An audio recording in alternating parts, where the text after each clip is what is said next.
that that bill was a product of public hearing, yes, where the public and the ministry or the agencies came and the House or the National Assembly took into consideration the interests of the public, the agencies, the stakeholders and all that. But when it goes back to the presidency, those that have opportunity to look at it will only be the ministries and agencies who will now look at ways of reintroducing those things they want to be benefit from. So I believe that there must be a way going forward that we have to, maybe in forwarding the bills to the presidency, you give a little history, not just sending a letter, we hereby forward so for Yasen. No, it doesn't tell any story.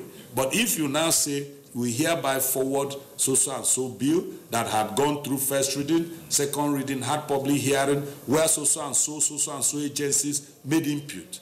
And this is a product of all this. So it will give the president or the presidency to know that, oh, these agencies had already made their contributions already. So their interest had been taken care of. So that is one area I feel really worried. We've also talked about the legislative-executive relationship. There must be harmony. There must be constant discussion, meetings, to relate very well. It wouldn't be us and they, or how do you say it? It must be a collective responsibility, because there are three arms of government: judiciary, executive, the legislature. All our functions are complementary. We are to complement for the benefit of those we represent and the growth of Nigeria. But if you there shouldn't be any, yes, we can disagree in principle, but at the end of the day, we must agree for the country to remain united, for the country to develop and move forward. So for me, I believe that going forward, especially as we wind up the 8th Assembly and go into the 9th Assembly, we should look at some of these critical areas and see how we can nip some of the things in the bud and move forward. But I have confidence that the Parliament Senate has come to stay, and I don't think, once we get this leadership right from the beginning, I think we'll get there.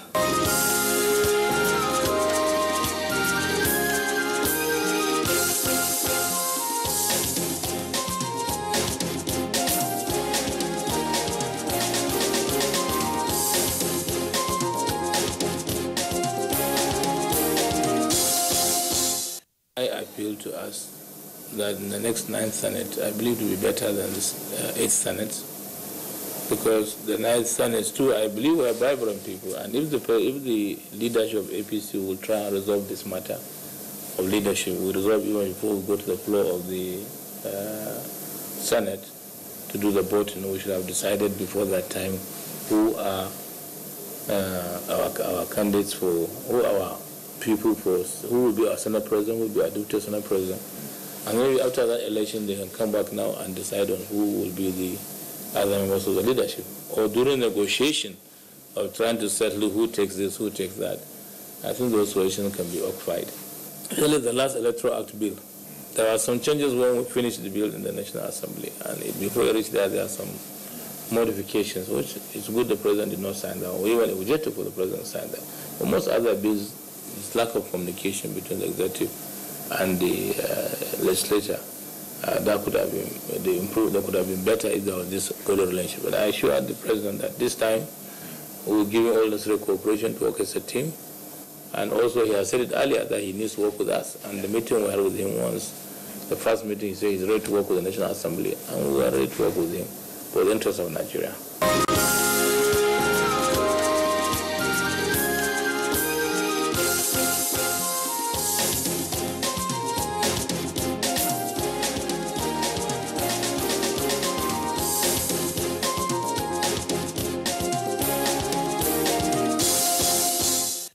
And that concludes this week's edition of the program. We shall bring you more perspectives of senators on the 8th National Assembly and their hopes for the 9th National Assembly in our subsequent editions. Till then, thanks for watching. I am Dennis Adigunle.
Hello, it's a warm welcome to Sports Row, reaching you live on the network service of the Nigerian Television Authority. I'm Gift George.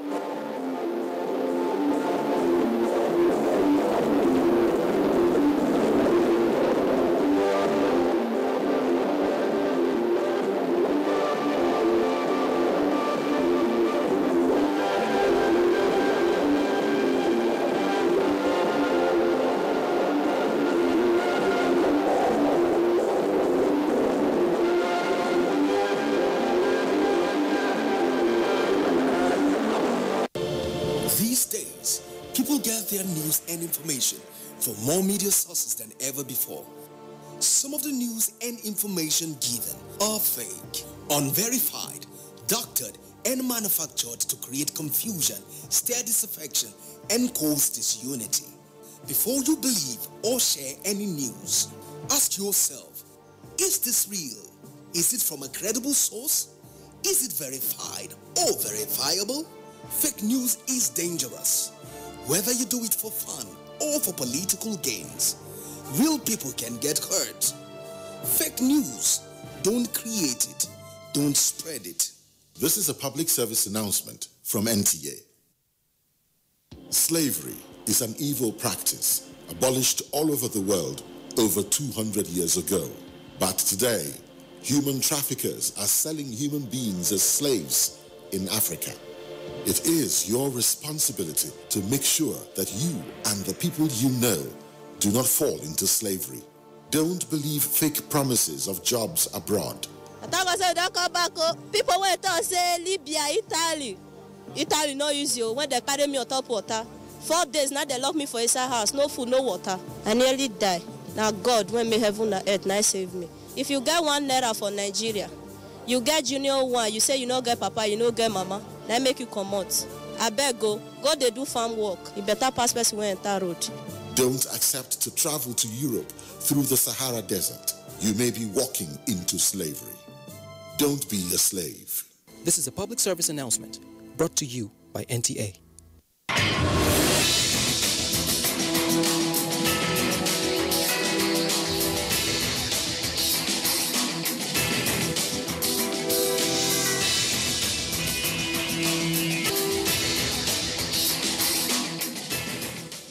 Imagine a station where you access information. Think of a station that creates awareness for national development. Imagine a station that prepares you for a bright and greater future. A station for all ages. Documentaries,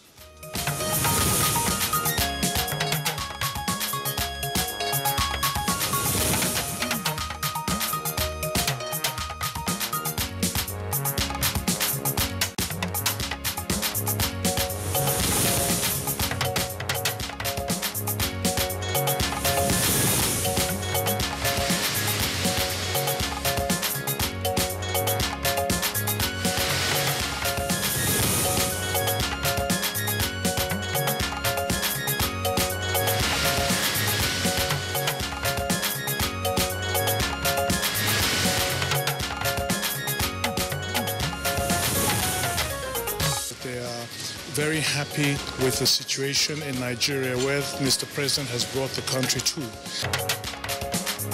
United Arab Emirates keys into President Buhari's next level agenda as Federal Executive Council moves to make the aviation sector safer. Senate appropriates 10 billion naira for Zamfara banditry victims, calls for Presidential Committee on the crisis. Nigeria reviews policy on albinos to give them more rights and protection. This will equally facilitate adequate planning and allocation of resources to albinism issues in Nigeria. And on Good Morning Nigeria today, we focus on the lessons from the Rwandan genocide 25 years later. Sometimes in April 1994, on the 7th precisely, what has been building up inside the two main ethnic groups in Rwanda exploded to become one of the darkest spots of the 20th century. That's right, Jume. Now, for some 100 days, Tutsis and politically moderate Hutus were killed in what has become known as the Rwandan genocide, during which some estimated 800,000 to 1 million persons lost their lives, with another 2 million fleeing to neighboring Burundi, Tanzania, Uganda, and former Zaire to seek refuge. Yes, Kingsley, and the world watched with shock the horror that occurred in the tiny African country, which was attributed to hatred and tension that built over the years. Now, the telltale signs were always there, especially as feared through what is now known as fake news and hate speech in the media, plus utterances of community and religious leaders, government officials, student bodies, and several others. Exactly, Kingsley. The failure of government to address the situation culminated into the unfortunate situation that has become a reference point for how not to settle differences or perceived injustice or marginalization. Of course, that certainly will explain why some world leaders converged on Kigali, the Rwandan capital, 25 years after, to commemorate the genocide and to see how a repeat of such is not witnessed again in human history. Nigeria's Vice President, Professor Yemi Osinbajo, joined other leaders in Kigali last week, and many believe it is coming at a time when Nigeria needs to learn from that experience and avoid fake news, hate speech, and other utterances and actions that could instigate violence. You're right, Jumai. Now, recent actions and inactions of political, religious, and even traditional leaders have called for caution, especially with increasing violence, banditry, kidnapping, and other criminal activities, which have, as it were, forced the security agencies to launch different operations to address them. And there are growing concerns over utterances that are capable of fueling hatred and generating tensions. And the 25th anniversary of Rwanda genocide seems to be the right time to remind Nigerians that nothing good comes out of fanning the embers of discord. No doubt about that, Juma. Unity, peace, harmony, and tranquility are what Nigeria needs for national integration and development. And some, of course, would add justice. So, what are the lessons learned from the Rwanda genocide 25 years after? Did that action in any way help those that championed it? How did that episode affect the people? Has Rwanda not become better with both Hutus and Tutsis working together? What can be done to avoid a repeat of such in human history? Are Nigerians still aware of the genocide and its consequences? What are Nigerians doing to ensure violence and dialogue to resolve disputes? Very pertinent questions there that you have raised. We'll have guests on the course of our conversation segment to respond to those issues on Good Morning Nigeria today. My name is Kingsley Osadolo. We're overnight here in the Federal Capital Territory and would like to welcome you to the program, reaching you live on our network service. We're Africa's largest television network. And I'm Jumai Yusuf, thanking you for joining us. And as usual, we shall present our companion segments, which include newspaper review, business, sports, foreign and entertainment news. But before then, Comfort Amodu has the early morning news. Hello, Comfort. Hello, Jumai and Kingsley. Good to see you. Good morning, Nigeria. Now, the United Arab Emirates has indicated her willingness to key into the next level agenda of the Buhari administration by exploring opportunities in a broad spectrum of areas critical to the socio-economic transformation of the two countries and their people. This was when the Crown Prince of Abu Dhabi, Mohammed bin Zayed Al Nahyan, played host to President Muhammadu Buhari on the sidelines of the annual investment summit just ended in Dubai. We're doing a lot more together, and of course that they are very happy with the situation in Nigeria where Mr. President has brought the country to, and so they very much want to key into that. Clearly, I think what they are seeing is that Mr. President has laid a very solid foundation during his first term. The Federal Executive Council has approved about 500 million naira for the procurement of memory access and retrieval system to enhance safety in the aviation sector. And 75,000 young Nigerians are to benefit as the country moves to build a crop of competent and skilled workforce through the NBuild program. The contract for the southeast zone of Nigeria was awarded in the sum of 122,800,000 naira.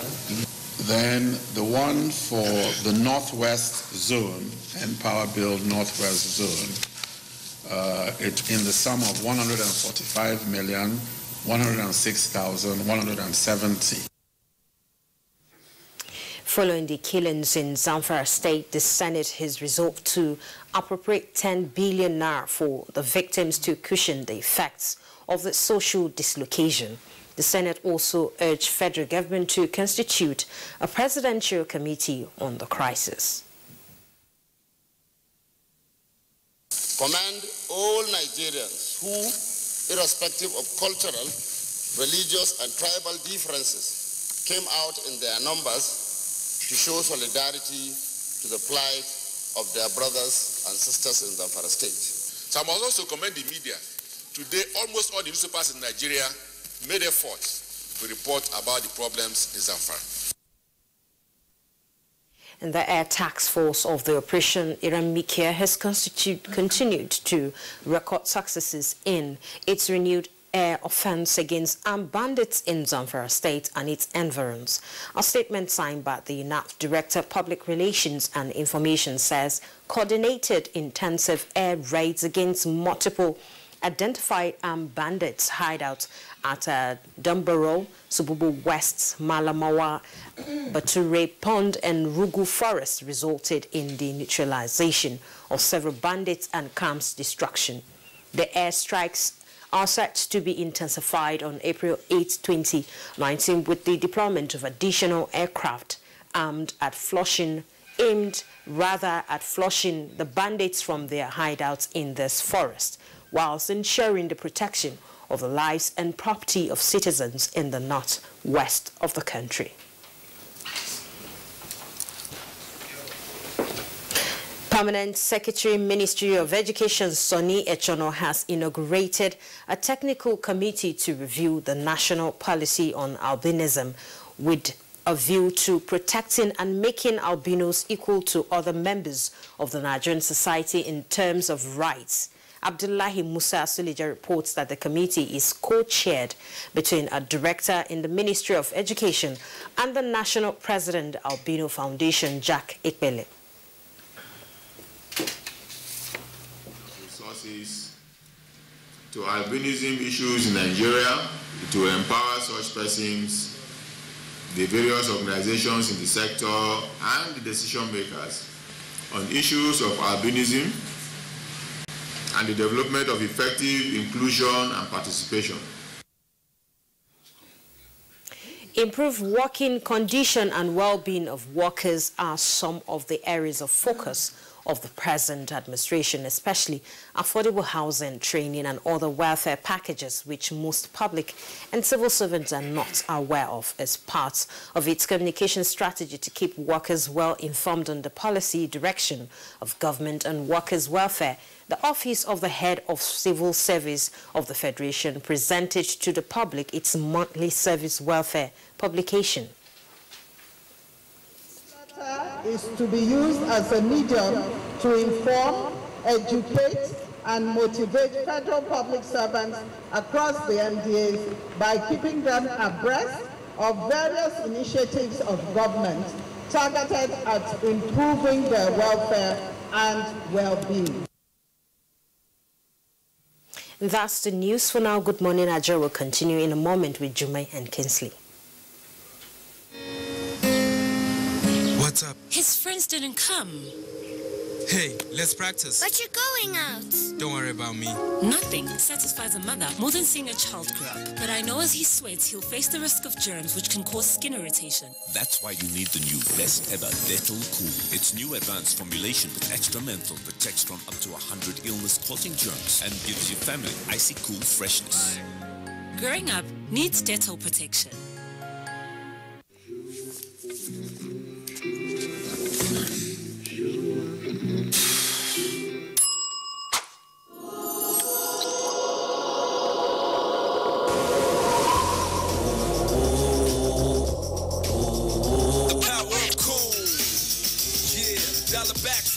To the old school.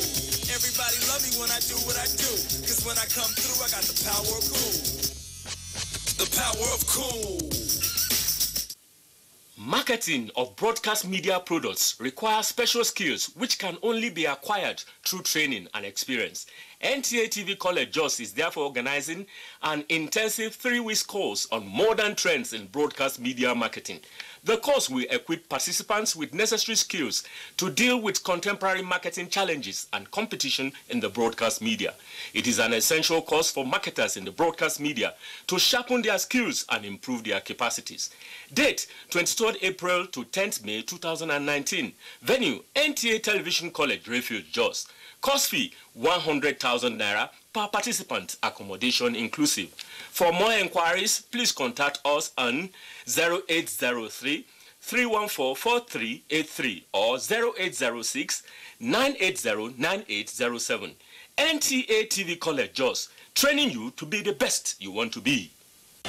If you hear a bomb explosion or gunshots of an active shooter, that might be a terror attack.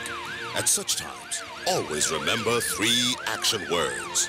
Run, hide, report. Don't try to run towards the terror scene to save the situation, because there might be a second bomb blast or another attack. Run far away and take cover. Make sure you are safe first. Yes, it is in our nature to sympathize over the hurt, but remember, only trained personnel can help in such situations. When in a secured environment, promptly call relevant authorities and help will come. For anonymous reporting, call 09630-3250-5 or 0813-2222-106. If you see something, say something. Nigeria unite against terrorism. This message is brought to you by the Federal Ministry of Information and Culture. Welcome back. Next phase of federal government reform and privatization initiative to focus on public-private partnership. Details of this on Business News again with Comfort Amadou. The federal government says the decision to focus on public-private partnerships is to correct infrastructural deficit in the country. Director General of the Bureau of Public Enterprises, Alex Oko, disclosed this while receiving delegates from the World Bank. The Director General maintained that Nigeria's infrastructural gap is huge, saying that it is projected that Nigeria needs to invest the sum of $3 trillion over the next 30 years to bridge the gap. That is an average of $100 billion per annum within 6 years, noting that a new phase targets water resources, railways, airports, schools, hospitals, among others. Leader of the delegation, Volker Treche, said the way Nigeria to assess public sectors in Nigeria, as well as source for means to offer short-term assistance to the Bureau within 3 years. And as the federal government continues to create more avenues for the youths to be gainfully employed, financial experts also encourage youth to learn how to make extra income by investing in the currency market. Now, whenever you intend to start up, you can also start up with whatever capital you desire. You don't have to come up with a certain amount, you know. You don't have to have millions to get into the business. You can even start with 5,000 naira. What I tell students is, basically in this market, we're talking about consistency. Your ability to be consistent with 10 naira or $10 in the market, $50, being able to show some return at the end of the month. And in the capital market, tradings on the floor of the Nigerian Stock Exchange on Wednesday, 10th of April, appreciated by 0.12% to close at 29,193.42 points, as against 0.01%. Next is the closing figures of stocks on the floor of the exchange.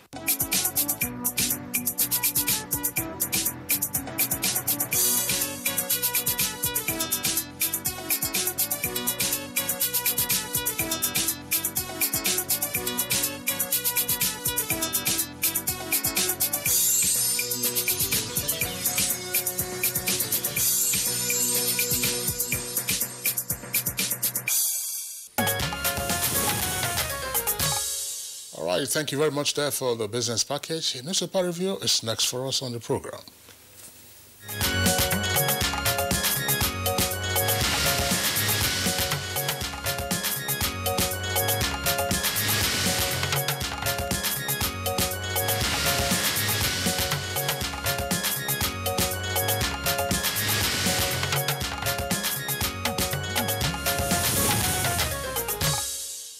And Bayo Atobi, our newspaper reviewer, is here. Good morning, Bayo. Thank you, Jume. Good morning. Hope you enjoyed the rain. Yes, it's very relaxed. At least the atmosphere, the temperature has cooled down, and it's less hot than and it has been. And tempers will cool down too. Good morning, Kinsley, and good morning, Nigeria.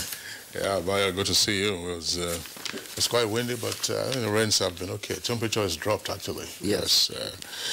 Okay, so let's begin by taking a look here. I have two papers from the same stable this morning, The Sun and the New Telegraph.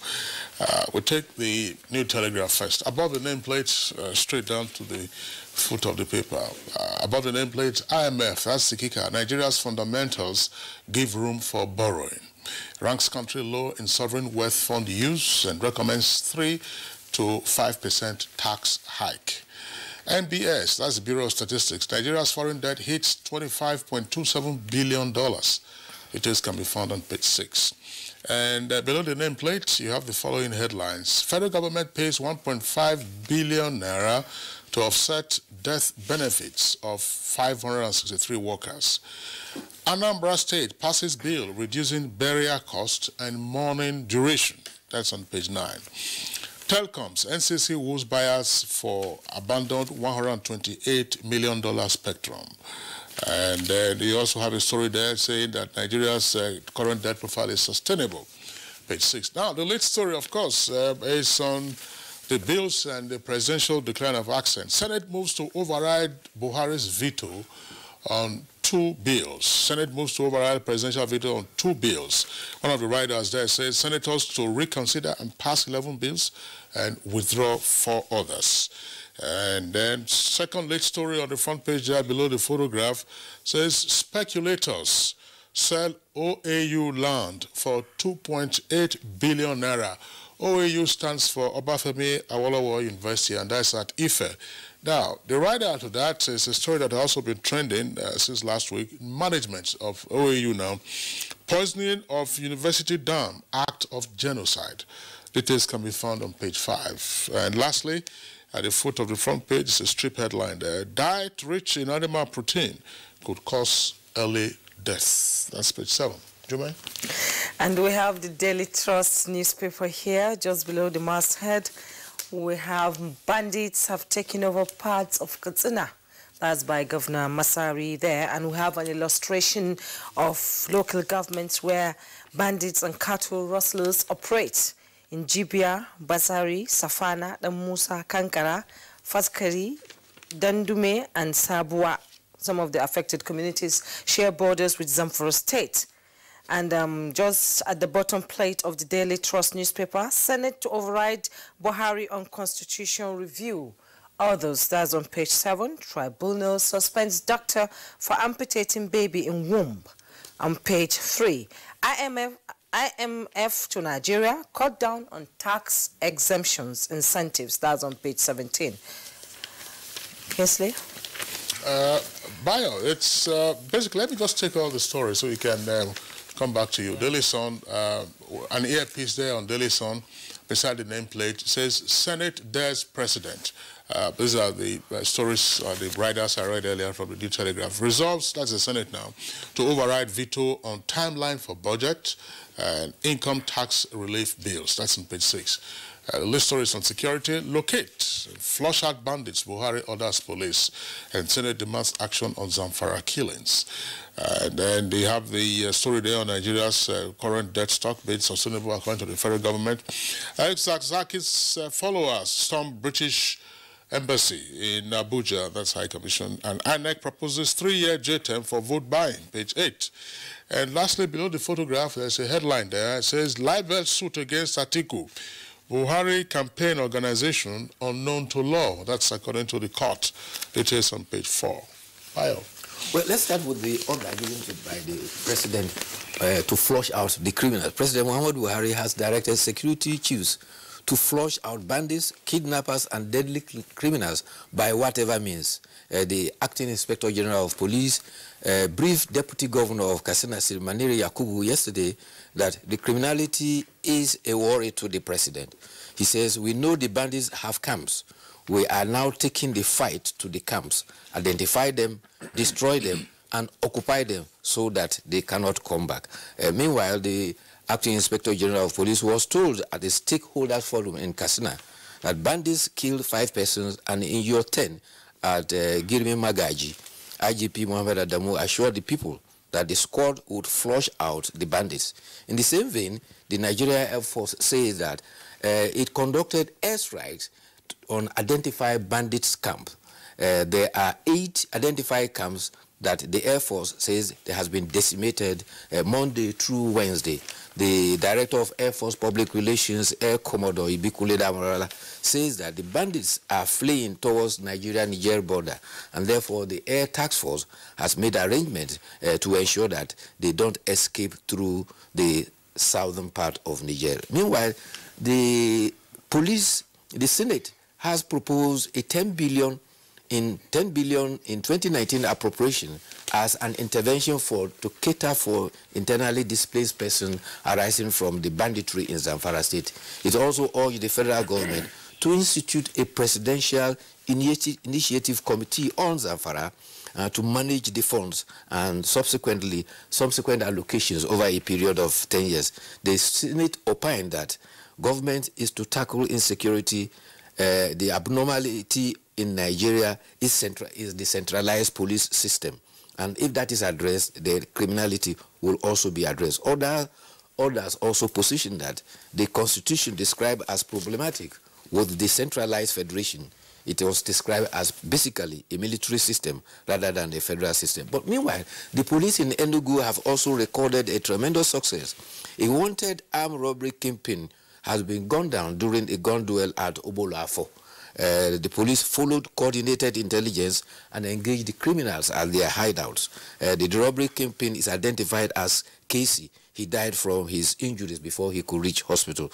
Meanwhile, the other criminals, his gangmates, also took bullet wounds, and the police are after them. The public relations officer, Mariazu, says they will trace them and arrest all of them one by one.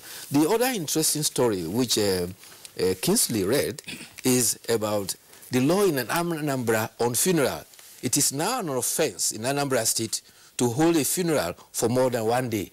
The State Assembly yesterday passed a bill to stop expensive funerals. Before the bill was paid, communities and persons usually spend at least 3 days for funerals. Some went beyond even up to a week. The Funeral and Burial Control Bill stipulates, among other things, that 1, no person shall deposit a corpse in a mortuary or any place beyond 2 months after the date of death. Burial ceremonies now shall be for 1 day.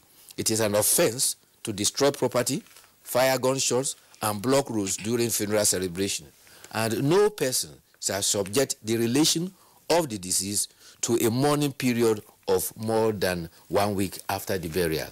Above all, during funeral, the family of the deceased shall provide food for the kindred relations and other sympathizers at his own discretion. Nobody can force anybody to go beyond his substance. A monitoring and implementation committee is to be appointed by the legislature after Governor Obiano has assented to it. Yeah, it's a very interesting bill that has been passed by the Anambra State House of Assembly. But of course, it's another issue whether the governor will assent to the bill. And assuming, he declines to give his assent for valid reasons, then the bill, of course, will come back to the State House of Assembly. There are very important points to note there in the provisions of the bill. If you recall, some months ago, there was this unfortunate fire incident in Anambra, in a mortuary, where several corpses were raised in the blaze that engulfed that mortuary, and some of the bodies were said to have been there for a pretty long while. Yes. But the one major challenge that may arise out of this is there are some of these cultural practices that you can not easily legislate on and then have compliance. You know, there's the Osu caste system, also in parts of the southeast. There have been several attempts, you know, to eradicate that Osu system, but it continues to endure. But some of these things, of course, you know, have to be noted.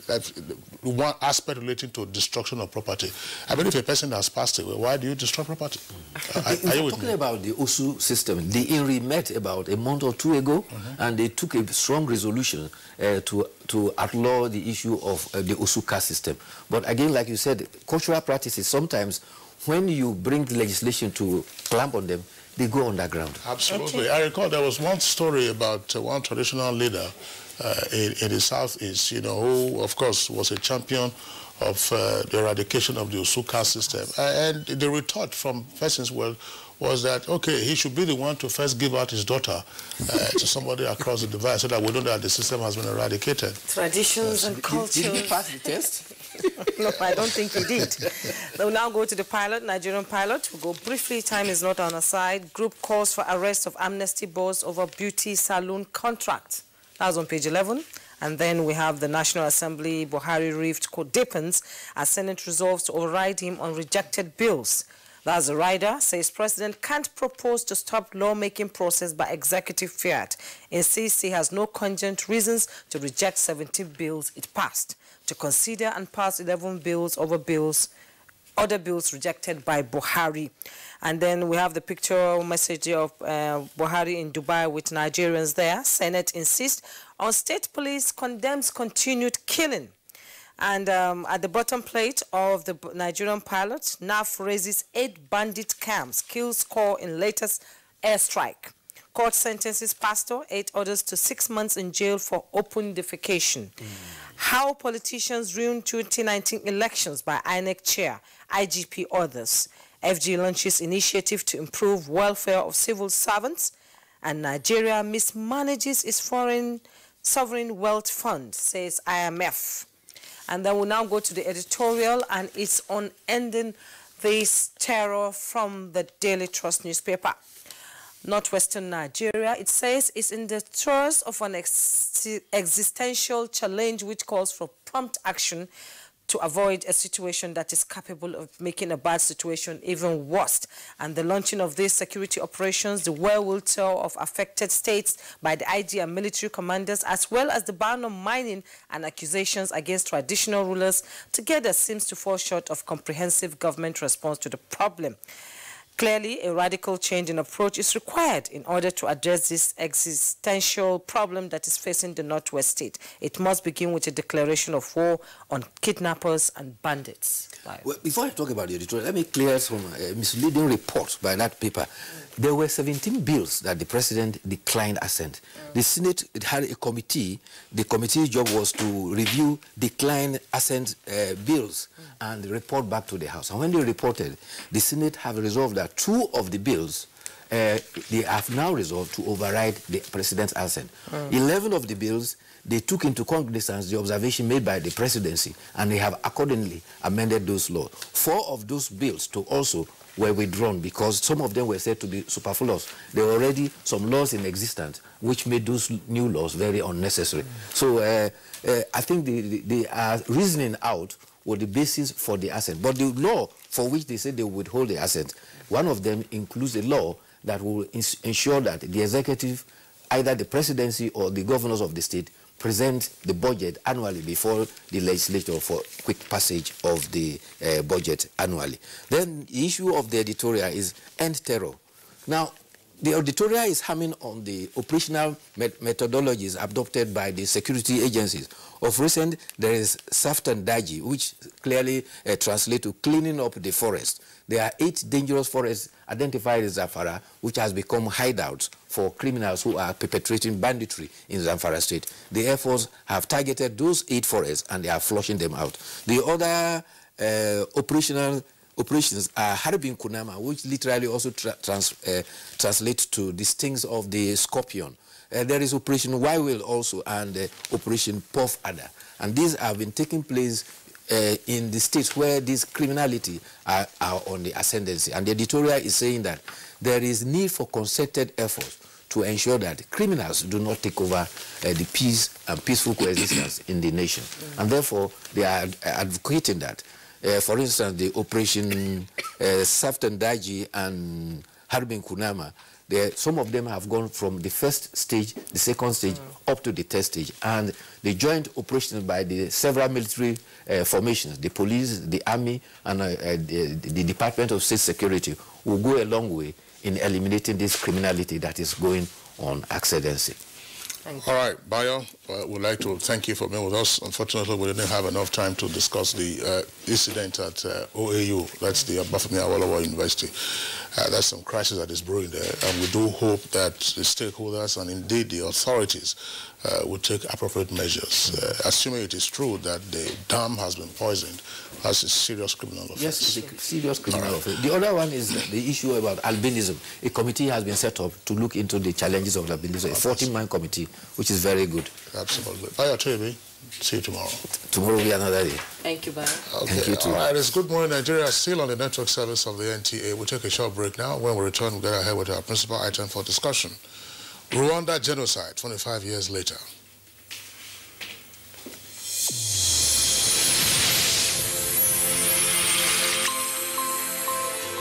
A new edition of TV Guide is out with special focus on the role of the media in election coverage. Exclusive on the National Broadcasting Commission, its mandate as the sole regulator of Nigerian media.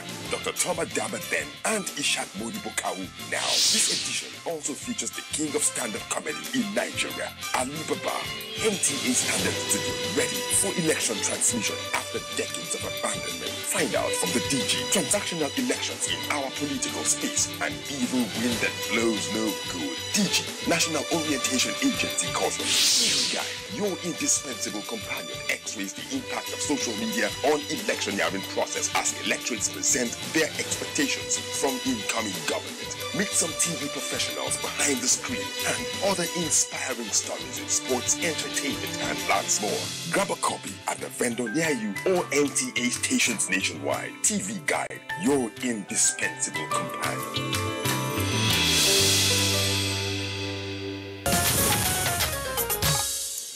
And to set the stage for our discussion this morning, here is Kunle Adeye with a background report.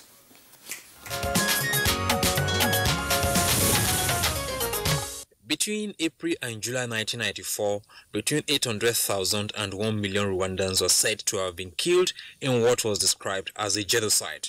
Most of the dead were Tutsis, and most of those who perpetrated the violence were Hutus. The way the killings escalated left Rwandan people reeling and the world in shock. The genocide was sparked by the death of the Rwandan President Juvenal Habyarimana, a Hutu, when his plane was shot down above the Kigali airport on April 6, 1994. There were accusations and counter-accusations on who was responsible for the plane's shutdown. Whoever was responsible, within hours a campaign of violence spread from the capital throughout the country and did not subside until 3 months later, when a sizable number of people have been indiscriminately murdered. The 1994 genocide in Rwanda affected the country in every sphere of life, as about 1 million people were killed within 100 days and others became refugees in neighboring countries or overseas. Properties and infrastructures were destroyed. The churches especially became the killing places. It is believed to be Africa's largest genocide. Recent developments in Nigeria are generating concerns and fear that, if not carefully handled, the Rwanda experience may be revisited. Many religious and political leaders and even traditional rulers have been accused of making uncomplimentary statements capable of not only heating up the polity, but also sowing the seeds of discourse and hatred, ingredients that led to most genocides in Africa. Though governments have been engaged in campaigns against fake news and hate speech, there are concerns that little progress is being made to check the hydra-headed monsters. There are advocacies for severe penalties for actions and utterances that are seen to be promoting violence. These many believe will serve as deterrent to many and save Nigeria from the risk of experiencing the Rwandan episode. The 25th anniversary of the Rwandan genocide was observed last week, where Nigeria's Vice President, Professor Yemi Osinbajo, joined other leaders in Kigali to commemorate the dark spot in human history. What are the lessons learned from the episode in Rwanda? Guests on Good Morning Nigeria will answer shortly.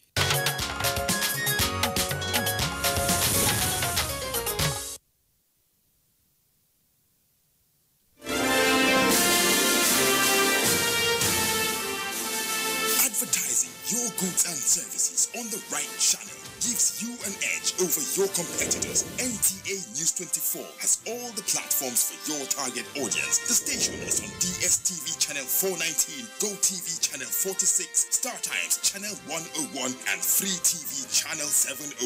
With our digital format and wide range, we can reach your customers in next to no time. We are eager to promote your business, goods, and services. So, partner with us for a very rewarding business experience. For more information, please call Henry on 0803-379-0884 or visit our office at NTA Headquarters, Area 11, Garki, Abuja.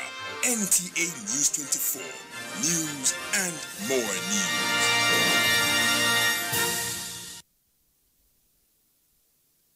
All right, this is still Good Morning Nigeria. We had the first background. There is a second background report by our correspondent who covers, of course, the State House, and he was with Nigeria's Vice President, Professor Yemi Osinbajo, in Kigali, Rwanda, for the commemoration of the 25th anniversary of the genocide.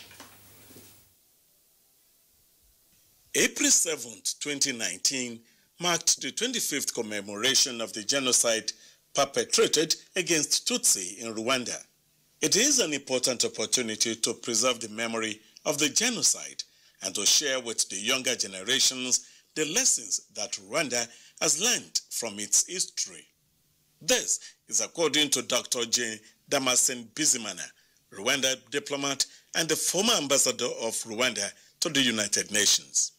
The ideology of genocide as a road began in 1957 with the publication of a racist document called Bahutu Manifesto, calling for violence against Tutsi. Several thousands of Tutsi were killed years later, following more inciting calls and hate speeches on radio and television by extremist leaders. The 1994 killings of Tutsi in Rwanda, the government of the time was highly held responsible, while some powerful foreign countries and organizations believed had the capacity to prevent a genocide but looked the other way during the massacre, were also blamed. The wounds for Rwanda are very deep indeed, and they're still healing. At 25 years on, you can still feel the pain. You can still hear in their speeches, in their voices, in their experiences, that this is still a very deep wound. I pray that we will never experience such a thing and experience such a thing anywhere again in Africa. But it depends again on leadership. The question now is, what lesson can the people learn from this? Operating very well, since the government is supporting us, teaching each other to cooperate with each other, being friendly, and those who did some evil things repent to the others. So we are cooperating without anything, because everything starts above. If the government is good, the people always are good also. This history will not repeat. That is our firm commitment. About different beliefs, people who live in different areas, there are all kinds of factors that can define what it is that make people to differ. So that will always exist. But the important thing is to understand, that whatever those differences are, it is important to understand them and have a perspective and a framework of working together regardless of the differences. I've been on the streets of Kigali in Rwanda here looking for the tribesmen, but all I could see are Rwandans who shows patriotism, unity amongst the people, and this is really responsible for the advancement of this country. All right, Jide Onifade, our correspondent there, reporting from Kigali, the Rwandese capital, on the occasion of the commemoration of the 25th anniversary. We have guests with us in the studios as well as our network centers to discuss matters arising from that unfortunate incident that occurred a quarter century ago. First, let's welcome Francois Nhurigoma. He is the Chargé d'Affaires of the Rwandan High Commission here in Abuja. Francois Nhurigoma, pleasure to have you with us on Good Morning Nigeria. Pleasure meeting you, sir. Okay. Thank you. Also here with us in the studios, Dr. Mukhtar Imam. He is of the Department of International Relations and Diplomacy at Base University, also here in Abuja. Dr. Imam, pleasure to have you with us. Okay, and here with us also in the studios, we would like to welcome the Reverend Israel Akonji. He is Chairman, Christian Association of Nigeria, North Central Zone. Thank you, sir. Thank you. Have you with us. And here with us still in Abuja studios, we would like to welcome Nigeria's former High Commissioner to Pakistan, Ambassador Dauda Danladi. Ambassador Danladi, pleasure to have you with us. Thank you very much. Okay. And from our Benin studio, we have a regular on Good Morning Nigeria, Ambassador Joe Keshi. Good morning, Ambassador. Good morning, madam, and good morning, Kingsley. I'm joining you from your home state, Kingsley. That's right. You're always a regular with us here in the Abuja studios. So I hope you're having a nice time in the ancient city of Benin. All right, gentlemen, let's begin this conversation, of course, by bringing in the Chargé d'Affaires of the Rwandan High Commission. I'm sure now it is easy to recollect the horror in tranquility. But tell us what went wrong in Rwanda. Well, thank you. To understand what took place in Rwanda, one needs to go back to history because it did not happen overnight. It took time to happen the way it did. Rwanda, just like any other country in Africa, was colonized. It was with the Germans, but later, after the Berlin Conference, it went to the Belgians. There are many ways of managing Africans. The divide and rule policy of the colonialists came in and formed a staunch community of people who were united together. So they found ways of dividing them so that they can rule them well. That is when mostly the two ethnic groups, the Hutus and the Tutsis, were divided along the line that the Hutus were being marginalized by the king. But actually, the community was together and it was far away in development. There are certain historical facts that show us the same. So after that, the Hutus, helped by the colonialists, overthrew the king. It was a violent one because he was killed. He was killed in Burundi. And it is thought that he wanted to fly to the USA to ask for support. And the colonialists did not want that, so they killed him in Burundi on his way to the US. So the following years, in 1959, the Tutsis were forced to leave. Many were killed, their property destroyed. They ended up going to Burundi, to Tanzania, to Uganda, Kenya, name it, all over the world. So after that, they tried to come back several times, but they were defeated. They were not allowed to come. They thought forceful means, they failed. But later, in 1990, after the war in Uganda, in which they participated, they felt this time was the right time to go back home. So that is when the war began, in 1990. What was not known is the plan to exterminate the Tutsis who were in the country at that time. Well, they had started in 1959, 63, then in 74, people were being killed systematically. So in 1994, it is the apex of everything. After the downing of the presidential jet, who was coming from Dar es Salaam in a peace accord, it all started there. But it had been planned because people were located, guns were already in stock, machetes had been purchased. So it went the way you all saw it. It is a sad event, but what I wanted to say is that the 1994 genocide against the Tutsi was a plan that was executed in 1994, but it had been planned for a long time. Yeah. That is how one can understand how it all started. So if I understand you correctly, the embers of discord started pre-colonial times down to, and then it started 100 days of war, and more than 1 million people were killed, while the world stood aside and watched it happen. How do you feel? Do you feel neglected from the world, that the world didn't do anything to stop the genocide?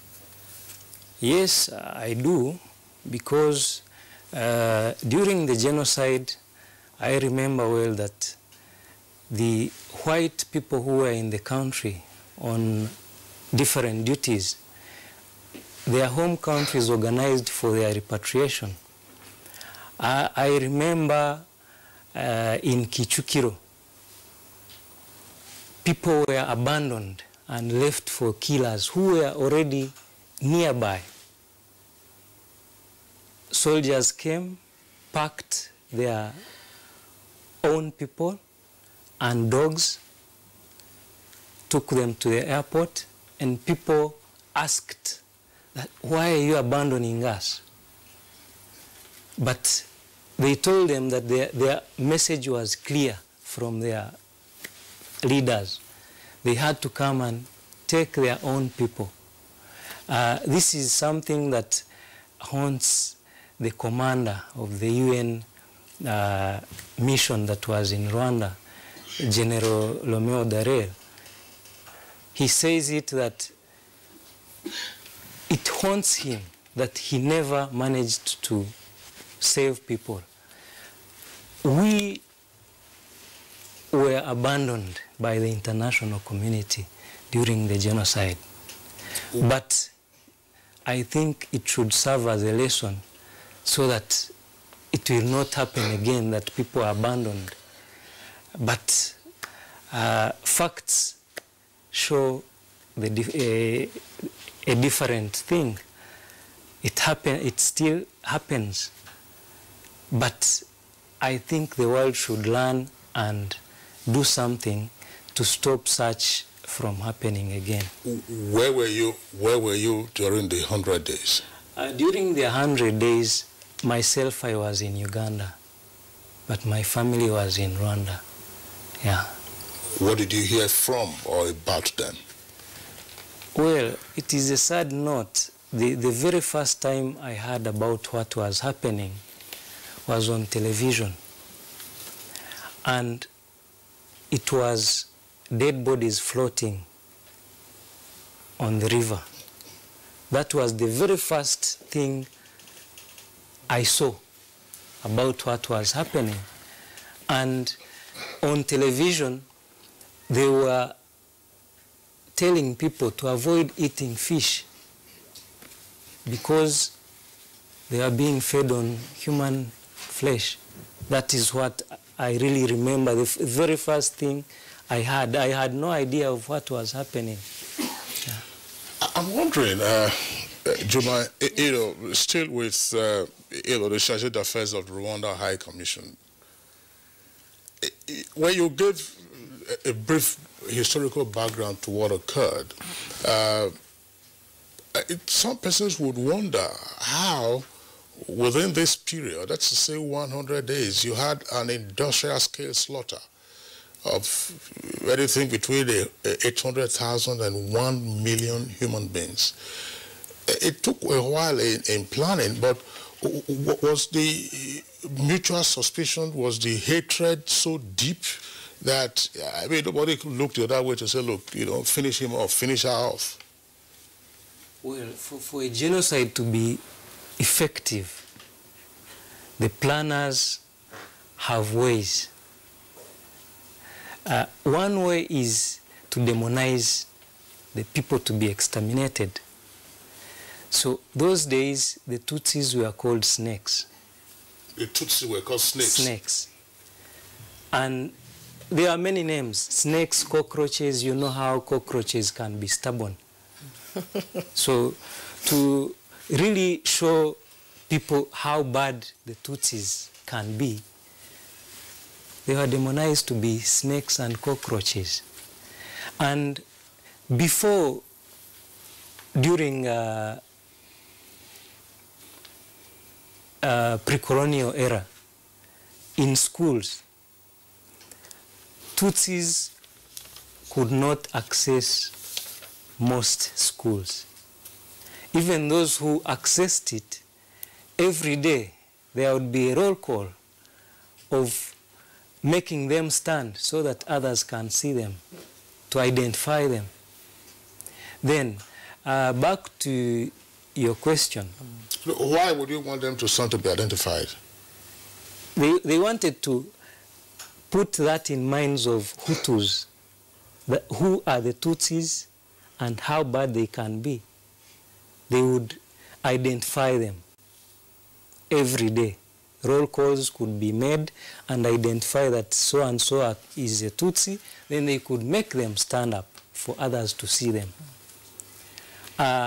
We have a driver here at the High Commission. He's an example. He has a broken finger. He was beaten for not standing up. In school? Yes. He was trying to hide who he is. But the teacher identified him. He said, no, you are a Tutsi. Then he hit him with a stick. He has a broken finger. The other thing that made a big number of victims is the identification process. The national identity cards showed who you are. There were 3 ethnic groups written on the ID. Then they could take away the 2 and remain with the Tutsi was in between. So they would cancel Twa and Hutu. Then it was easy for people to be identified on roadblocks and killed. So every conflict situation usually begins with a trigger. What triggered Rwandan genocide was the bringing down of the plane of the president and the Burundi president. And it was established, it was never established who shot down the plane.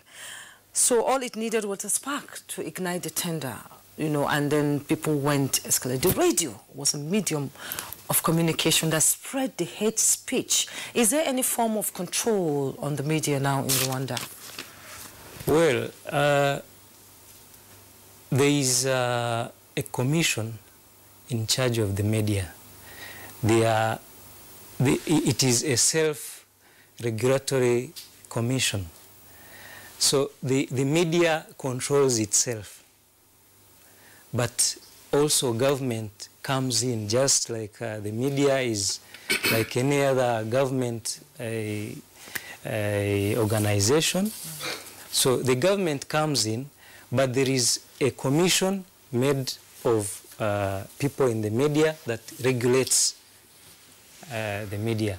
But seriously, we saw how the media was very important in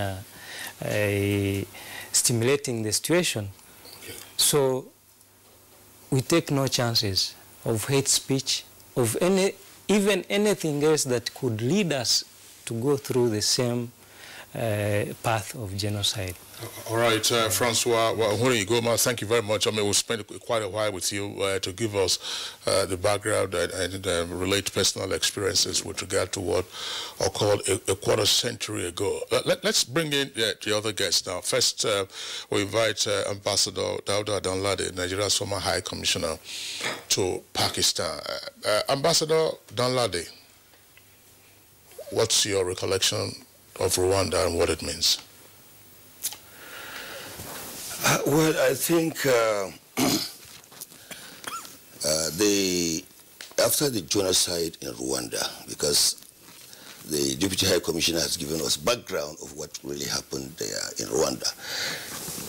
After that genocide, the whole world, the international community agreed that hateful and divisive politics will not be allowed to take root again. But events around the world shows that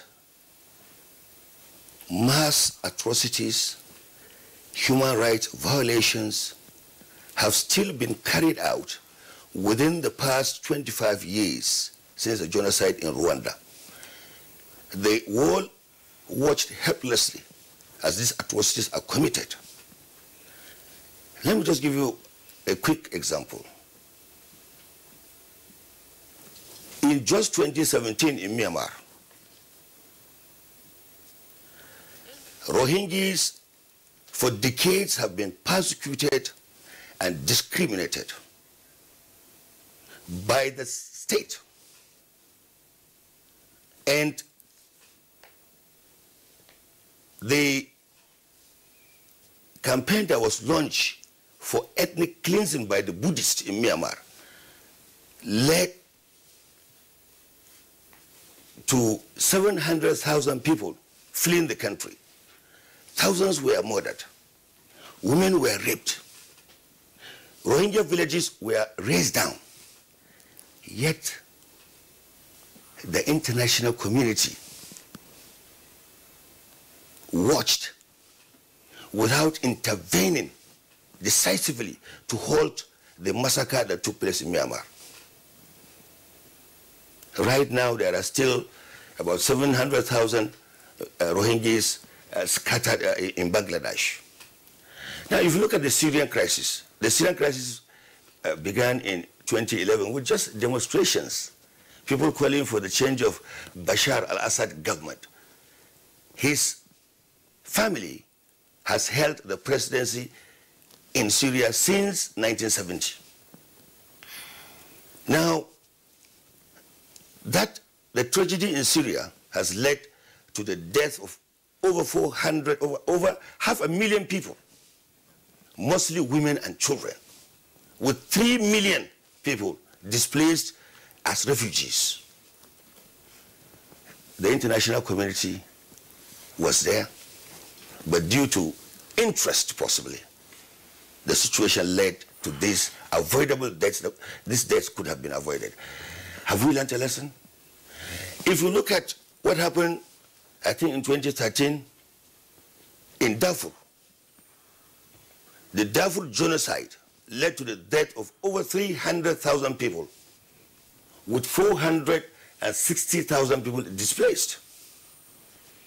Even though the UN and the African Union has done a good job by restoring peace in Darfur, there are still pockets of violence in Darfur. Now the question is, have we learned a lesson from Rwanda's genocide? Why should that happen? It could have been avoided. You see, the international community tends to react after the aftermath of a crisis. Now, if you look at the DRC, Democratic Republic of Congo, from 1994 to, I think, 2003, it is estimated that 4 to 5 million people have lost their lives in Darfur. Yes, The United Nations and the African Union have intervened, they have restored peace. But the eastern region of Darfur is still plagued by violence because there are still armed rebels in the eastern part of the DRC that are operating. Now, I think I just have quickly to bring in the Rwanda, because as was mentioned by the High Commissioner, in the 60s, there was similar incident that happened in Rwanda, where the Hutus felt they were marginalized, they were depressed, and there was deep resentment against the Tutsis, who were the ruling elites supported by the colonial masters. That led to a riot in 1959, where 20,000 Tutsis were killed. Some fled to Tanzania, Uganda, and the DRC. Now,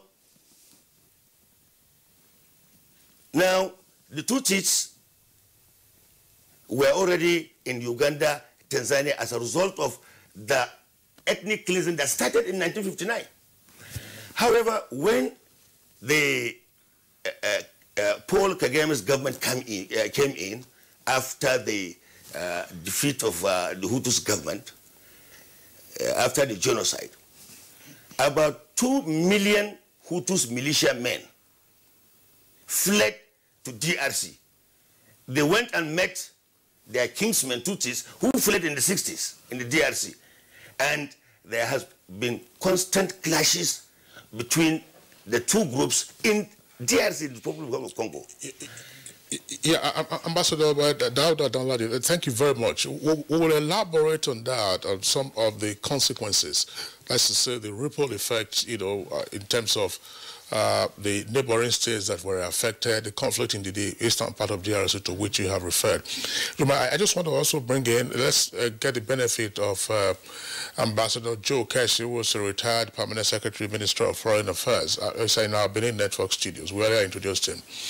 Ambassador Joe Keshi, I'd like to put the question to you again, just as I did to Ambassador Danladi. What is your recollection of the Rwanda genocide? Within 100 days, you had this kind of mass slaughter, as it were, and the rest of the world, including at the time the OAU, just was helpless.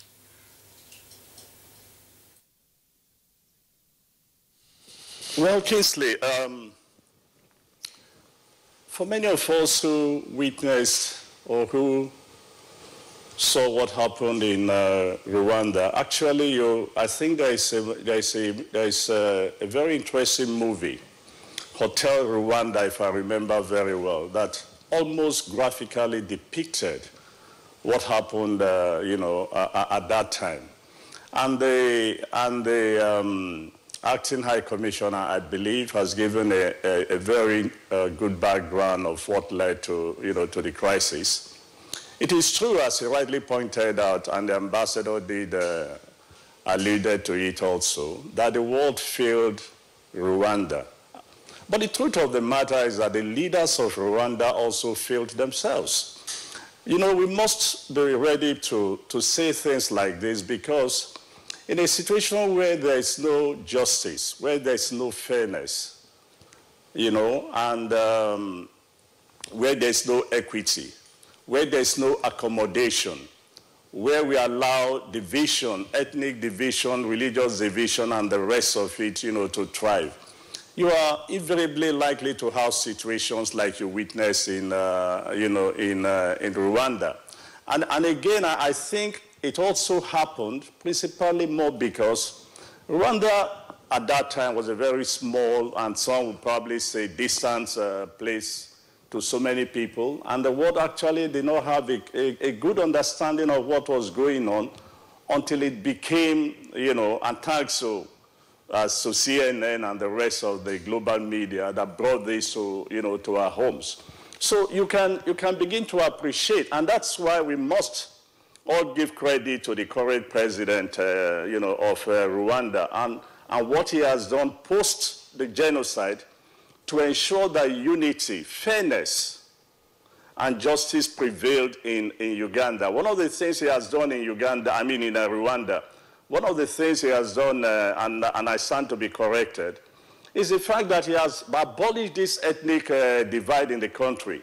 And so today, when you go to Rwanda, you don't hear of the Tutsis or the other tribe. You just hear everybody now portray themselves, see themselves as Rwandese. And this is something that I believe that we all should begin to appreciate. That leaders must play a crucial role in multicultural societies to ensure that in terms of unity, that unity is taken seriously, fairness is taken seriously, justice and equity. Once these fail, once these values fail, you are likely to have the kind of situation you have in Rwanda. Okay, Ambassador Keshi, I remember 6 years after the genocide, President Clinton visited Rwanda, and he said, I don't think we could have ended the violence, but I think we could have cut it down, and I regret it. And Kofi Annan, who was the head of the peacekeeping then and became the UN scribe, said, and I quote, all of us must bitterly regret that we did not do more to prevent it. Is the world still in shock? Is the regret still there? And what lessons have we taken from the Rwanda genocide? Well, I mean, Rwanda is a sore on our conscience, to be frank. And that's why I'm laying emphasis on the fact that, you know, for all of us, for multicultural societies, like us, for example, you know, when you look at what's going on in this country today, and I think in one of your reports, the first report, I believe, it was said that people have expressed some concerns that we need to be careful so that Rwanda does not repeat itself here. Again, I make the point that it's all about leadership. It's all about these values that I have enunciated. You know, it's all about people. Look, we had a civil war in this country, if you recall, Kingsley and the rest of you in the studio. After the Civil War, some efforts was made to ensure that we begin to do things as people of one nation. That was when the Youth Service Corps was created, for example. That was when the National Sports was created, for example. That was when I think the cultural festival, the National Cultural Festival was, you know, it was all geared to ensure unity. But today, this country is as divided as as worse than we were before, even the Civil War, and that's simply because of the failure of leadership.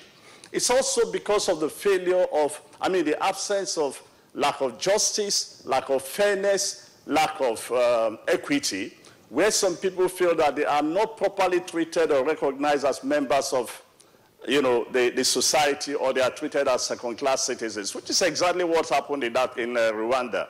So if we have to avoid this happening again, particularly in our own climate, we need to begin to think seriously. It's not enough to say, let us pray that it does not happen. No, I'm all for prayers. But the leaders of this country must be conscious of their responsibility to be fair, just, and, you know, equitable to everybody, to pursue policies that will remove this hatred or the feeling of dissatisfaction or mutual suspicion of ethnic, of ethnic groups. For goodness sake, what are we all looking for? What is the average Nigerian or the average Rwandese or Ugandan looking for? They are just simply asking the leadership to give them the good things of life, good schools, good roads, and the rest of it. Is that what is so difficult to do? But when our leaders spend time fighting for power and concentrating only on power, my late professor, Professor Dudley, used to ask this question with regards to African countries, that they spend so much time fighting over power. But the question remains, power for whom and for what? And I think that's still some of the questions we have to answer today.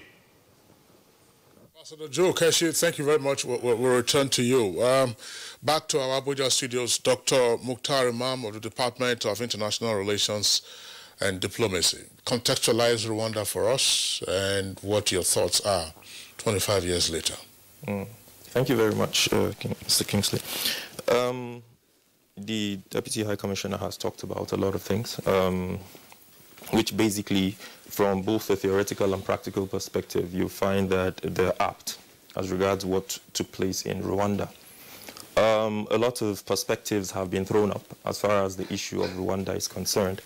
But the one thing that unanimously we all agree upon is the fact that the seed of discord was sown by the colonial incursion, so to speak. In the words of late Professor Omar Birai and the late Professor Ali Mazrui, God rest their soul, they've written extensively, historically, Bala Usman as well, in respect to how Africans were naturally beginning to cohere before the colonial incursion took place. So basically, it's safe to say that the 1884 Berlin Conference set in motion what we are saying, or what we witnessed in Rwanda and what we're seeing around the world today. There is no dispute in that. But away from that, yes, of course, the colonial incursion, and over time, there are perspectives also that talk about the activities of the RPF, which basically also sort of instigated what happened in Rwanda. There are also issues around the disconnect or the discord that had been existing, which of course you could also allude to what the colonialists did between the Hutus and the Tutsis in Rwanda. These were people who were, before the colonial incursion, living in harmony, sort of. Yes, the only distinction between these two ethnic nationalities was the fact that one was pastoralist, the others were agrarian, and so on and so forth, and then probably the physique which existed. But with the colonial incursion, all of these things began to change. That played out, and that's the reason why you will find that in the writings of individuals like Julius Nyerere and so on and so forth, they emphasize so much on the fact that there is the need for Africans to liberate themselves.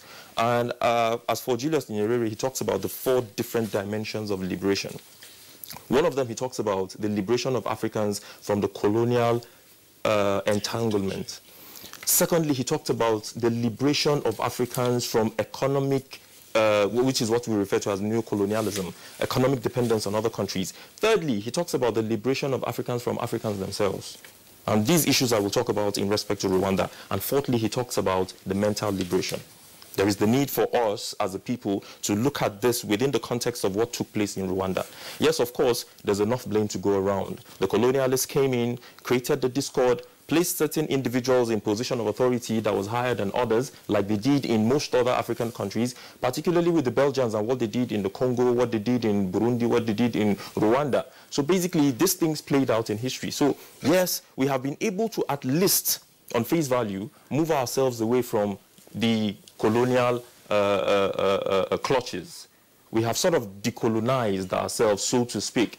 Now, the stage where we should come to, where we are now, is the stage of trying to liberate ourselves economically. In the words of Thomas Sankara, if a man can feed you, he will dictate to you. So we need to begin to move away from that process of moving away from that neo-colonial phase, which is the economic dependence.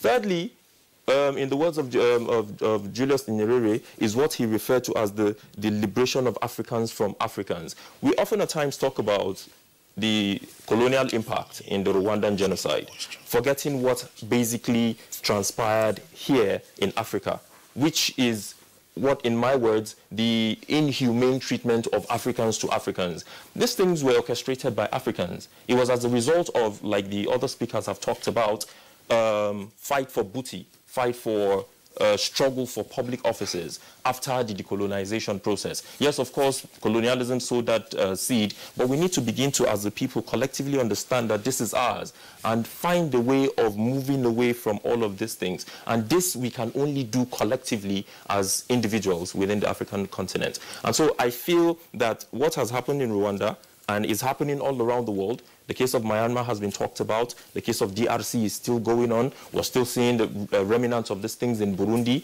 The spirit of that is still hovering around our head here in Nigeria. We see it happening in Syria and in Yemen and all across the world. I think as a people, we need to collectively come together to find a way to move away from this idea of hating other people because we perceive them as subhumans or lesser than humans. We need to begin to look at humans as collectives. What happens to our humanness? We need to begin to look at all of these issues, and I feel by so doing we'll be able to move out of the woods. All right, Dr. Mukhtar Imam, my colleague Jumai has a question for the Reverend Israel Akonji, and we have an Islamic cleric who will be joining us from our Cardinal Network studios. But just before we get their own perspective, I just want to also return to the Chargé d'Affaires of the Rwanda High Commissioner, Francois Umuriyoma. What was the role of religion, and if you like, the role of religious leaders or faith leaders while the preparations were on, and then while the massacre lasted? Well, thank you, Mr. Kingsley. Well, Rwanda at that time was around 90% Catholic. And the Catholic Church played a big role, not in evangelization only, but even in the life of the country. Talk of education, health. So people were, I can say people were Christians, dedicated Christians. That is why many victims thought they would seek refuge in churches, but they ended up being killed in those churches. Yes. So the church at that time played a big role. And the Vatican took a long time to accept. But 2 years ago, the Pontifex accepted and asked for forgiveness for whatever role the church played. But as I said, Rwanda being around 90% Catholic, and the Catholic Church played an important role, not even during the genocide, even before the genocide. When I talk of education, the church having a big role in education, the teaching children to hate their fellow children because of who they are was channeled through the same education, which was manned mainly by the church. During the genocide, we have priests who killed their fellow priests. We have nuns who killed their fellow nuns. So the church played a very big role in the genocide. Yeah. Thank you so much, Chargé d'Affaires. I now come to you, Reverend Israel Akonji. Clerics and recently traditional rulers in Nigeria, I know, are found to be towing along the line of unguarded utterances, especially prior to the 2019 general elections. And the Chargé d'Affaires of Rwanda embassy said they contributed to the genocide in Rwanda. What role are you playing to ensure that this never happens in Nigeria? Well, thank you very much. I think they have said several things that I will not need to be repeating. Leadership is one of those points that have been mentioned to have been very, very responsible for the Rwandan genocide. Leadership.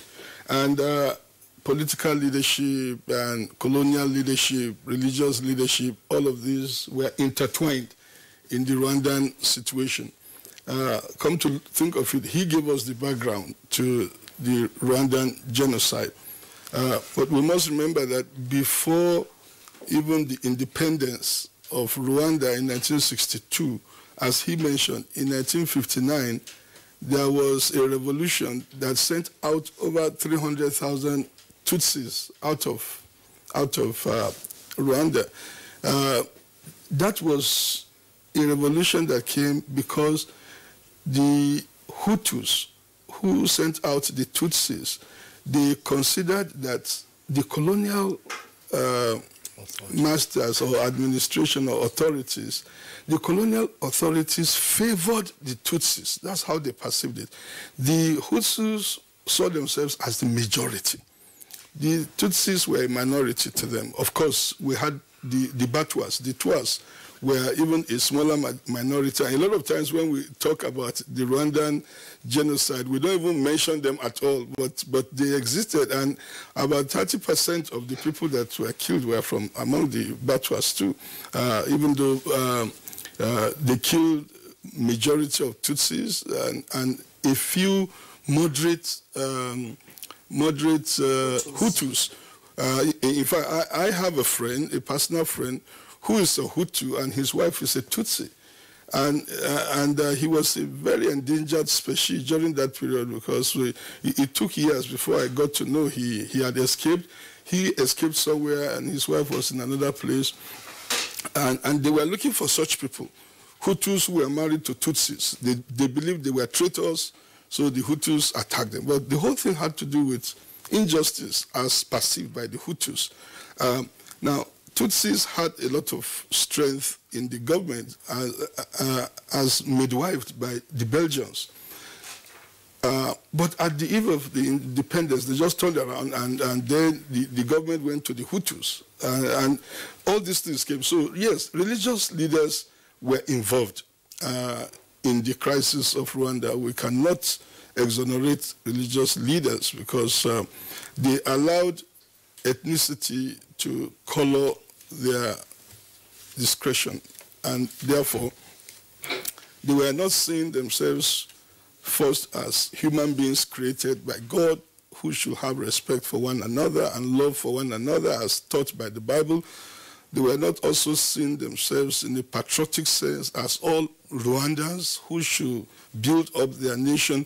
They allowed ethnicity to color their faces. And so it was within that all this name calling people cockroaches, looking down. Of course, it was also a reaction because the Belgians, if you get to look at how they perceived the Tutsis, the Belgians even felt that Tutsis were the most handsome and most beautiful people in the world.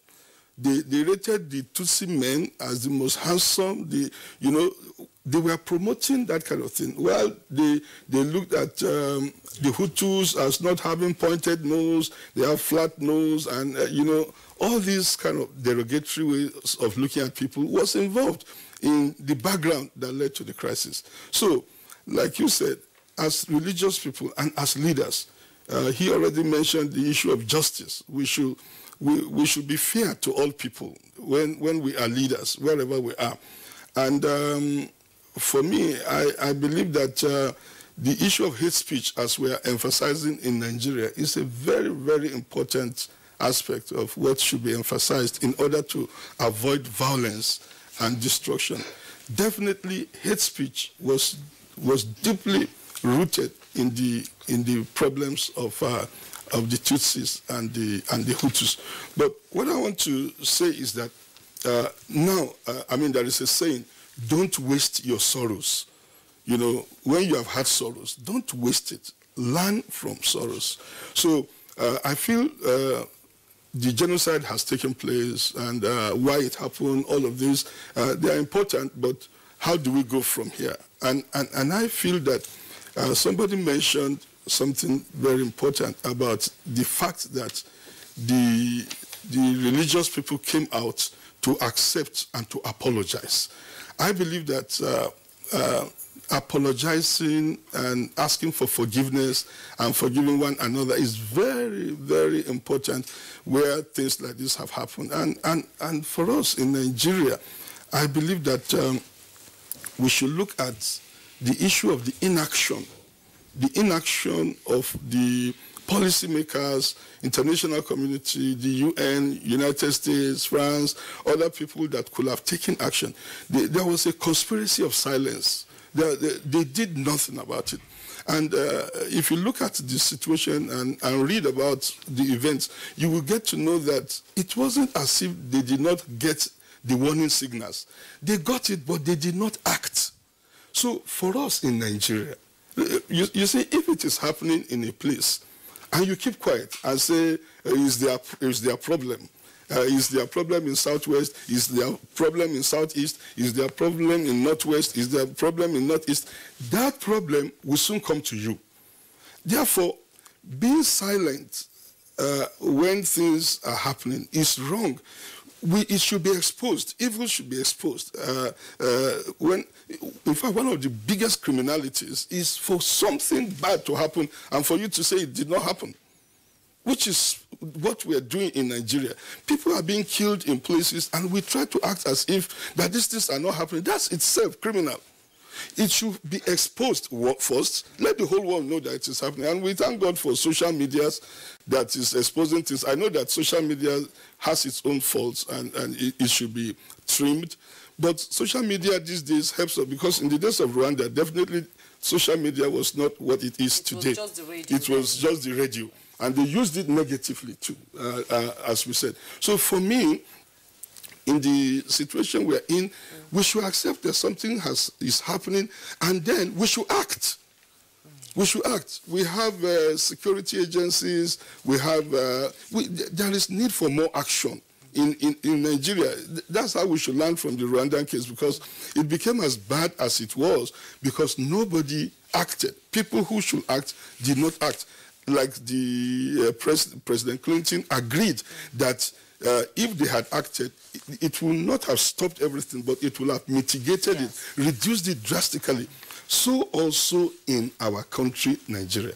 As these pockets of violence are being spoken about, we must always act, and it's action we need. That is how to learn from Rwanda. I believe that Rwandan crisis can be a blessing to the whole world, because we will see what they didn't do and try to do, avoid their mistakes, and then Rwanda becomes a blessing to other people. Thank you so much, Reverend Israel. We now go to Kaduna, where Idris Saliu, an Islamic cleric, is waiting. You've been listening to our conversation 25 years after the Rwandan genocide and the lessons taken away from it. Can you give us your views on it and the role of the cleric in ensuring that this doesn't happen again in Africa? Actually, the Rwandan crisis, as it happened and the history had recorded it, it really is because of ethnic clashes and misunderstanding between the Tutsis and the Hutus. I can remember when they used to call the Tutsis as cockroaches. That is exactly what is happening. They go to schools, separate the children, this one Tutsi, this one Hutu, and they shoot them aside. This is, in fact, because of that ethnical crisis, though the Reverend had mentioned that there was a little contribution from the church, which means that they have developed, they give them education, and in the education they are giving them that sentimental inclination. In fact, I believe that the only thing we can do here is to make sure we are abiding by the standing laws of peace. In Islam, and that perspective, as we are asking, we are asked to be loving and also going with each and every one of us. That's why Rasul, our messenger of God, tells us that it's not part of religion. Anyone who will call people to tribal inclination, tribal wars, tribal sentiment, tribal whatever. And he also told us that it's not good for us to fight in the cause of tribal inclination. The Prophet also was saying that لَيْسَ مِنَّا مَنْ قَاتَلَ عَلَىٰ أَصْبِيَّةٍ. That's in Islam. It's not amongst us who fight in promoting tribalism. And he says it's not part of us who die promoting tribalism. So in that perspective, if the whole people will abide by the natural teachings and the truth guidance of the religion, I know, even though I don't know much of Christianity, but I am sure that if people will go by the teachings of religion and stop all those part of the conflicts, it will be of good value to us. The Rwandan case, as the Reverend just finished saying, that we hope it will be a lesson or blessing to the whole Africa. Certainly, Africa needs a harmonized system. I think the work of AOU is to bring those unity in Africa and to manage our resources. But unfortunately, both the leaders and those who are by the side of the government, they only encourage themselves in collecting the resources and dumping them in the banks abroad. It is not good for us to be doing that. Our leaders have to know that the people in Africa need, God bless Africa with the resources to be given to them, and the people in the Africa are those who are supposed to enjoy. Not few people, handful of people who struggle actually for power first, and after struggling for power, they now become the leaders and they dominate everything. That type of things are when people are pushed to war, in hunger, starvation, and nothing from that will give their life at ease. Then you are pushed to war, then they will act.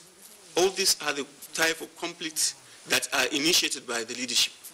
And as we heard it from the ambassador also, there are some inclination, or there are some group of teachers from the leaders.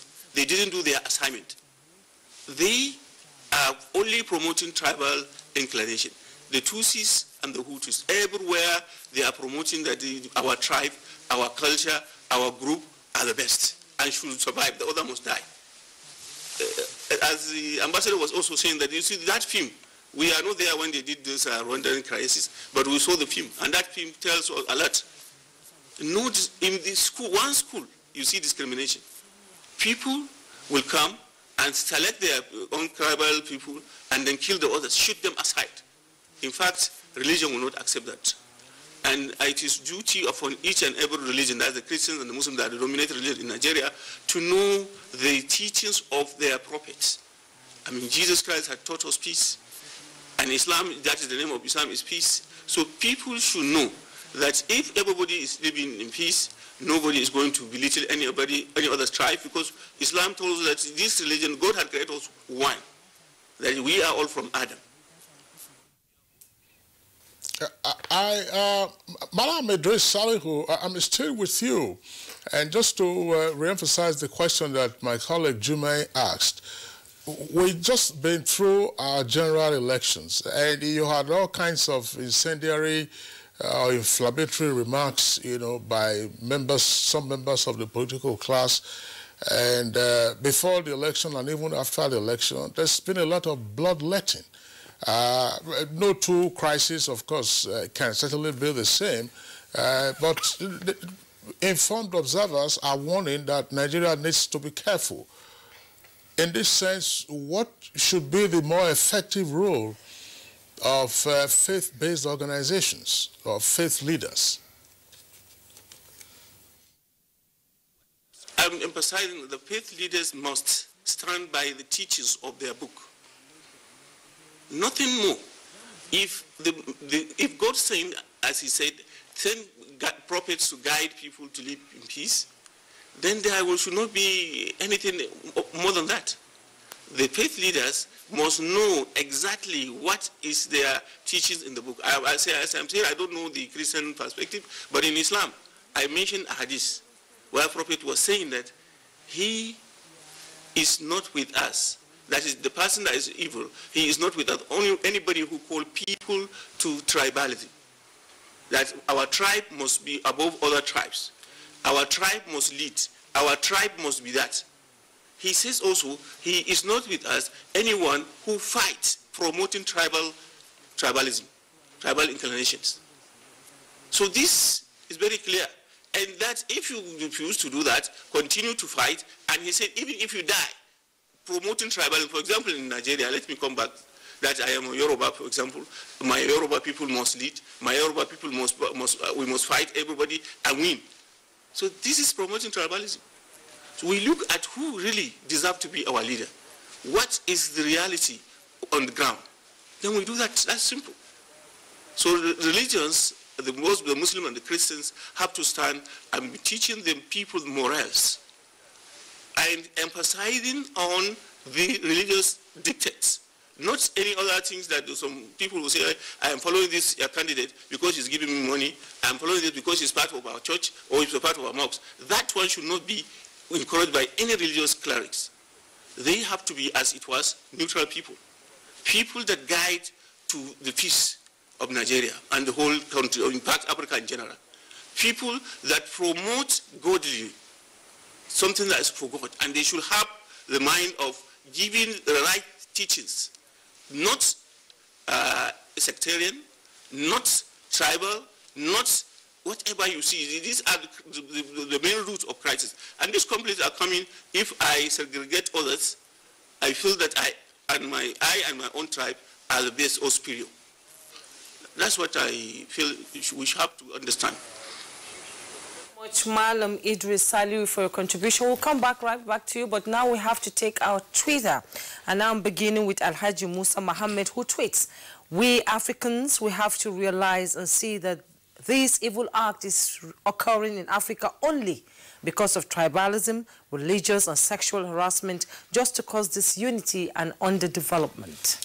Mike Ayanko tweets, now what happened in Rwanda 25 years ago, though very unfortunate, but the Rwandese have learned their lessons from those dark days. The country is now united and is one of the fastest growing economies on the continent. Nigerians should learn from them. We must stop the history of hatred and bitterness.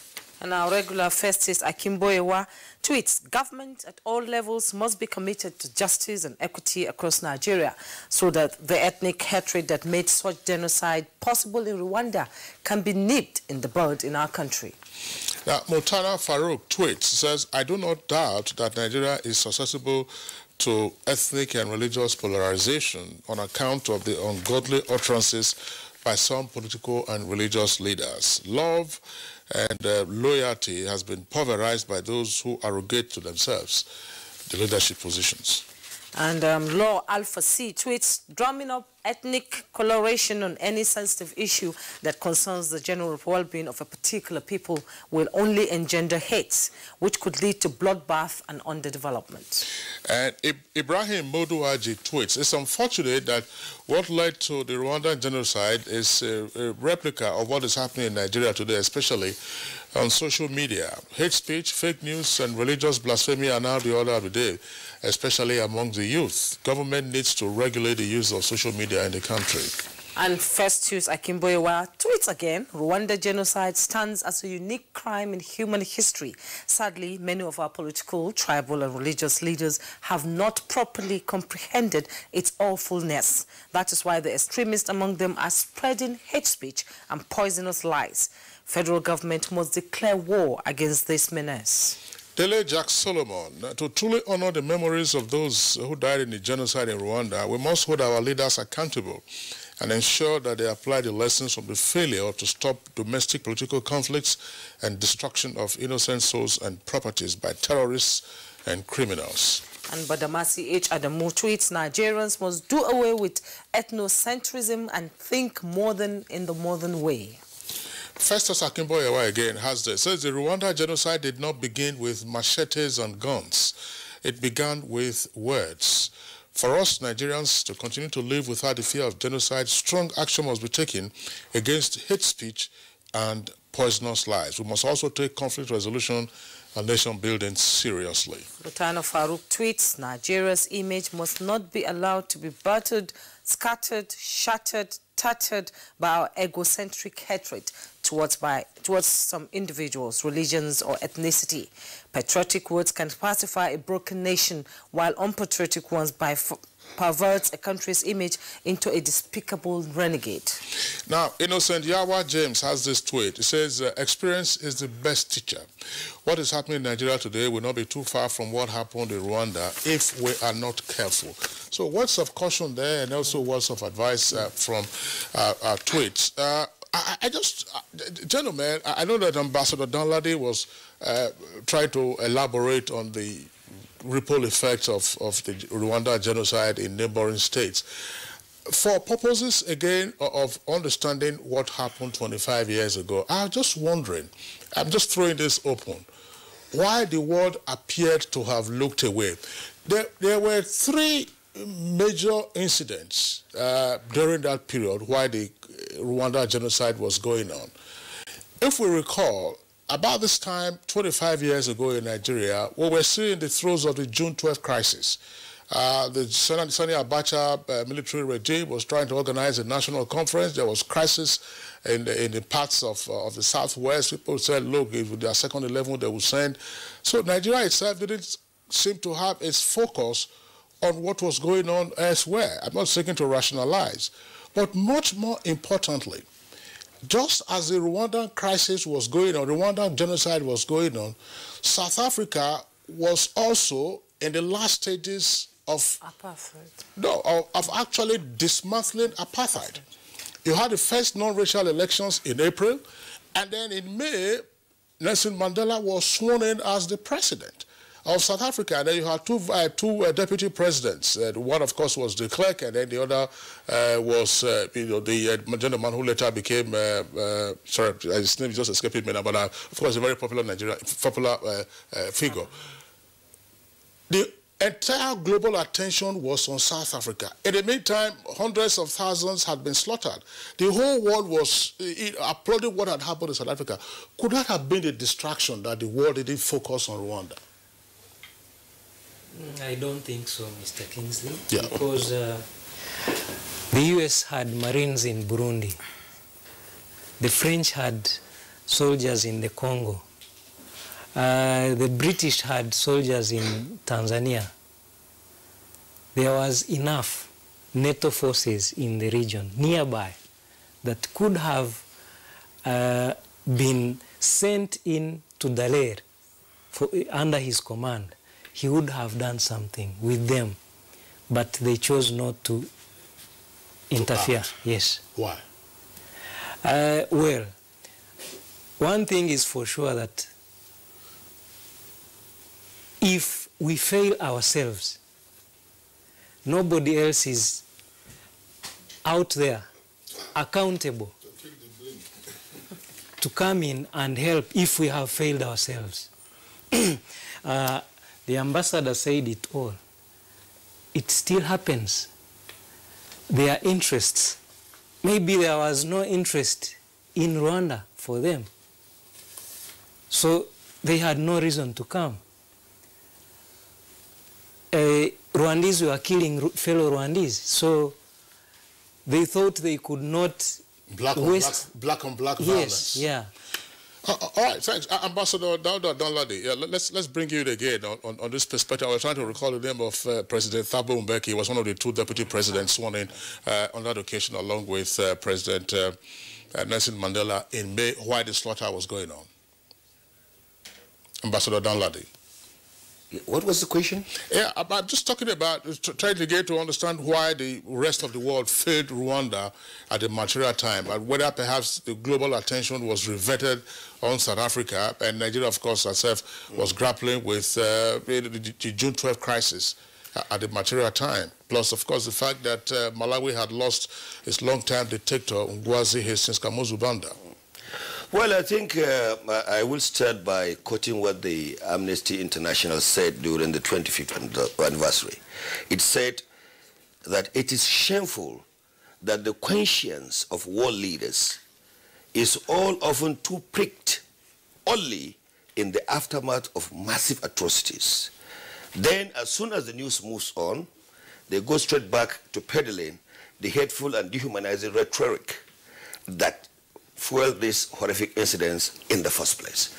Now, that situation could have been averted, as has been pointed out by all speakers. But right now, and I want to bring the issue of the DRC, the ongoing crisis in the DRC. You see, Paul Kagame, the president of Rwanda, has done a beautiful job. He has rebuilt life in Rwanda. Life expectancy has doubled now in Rwanda.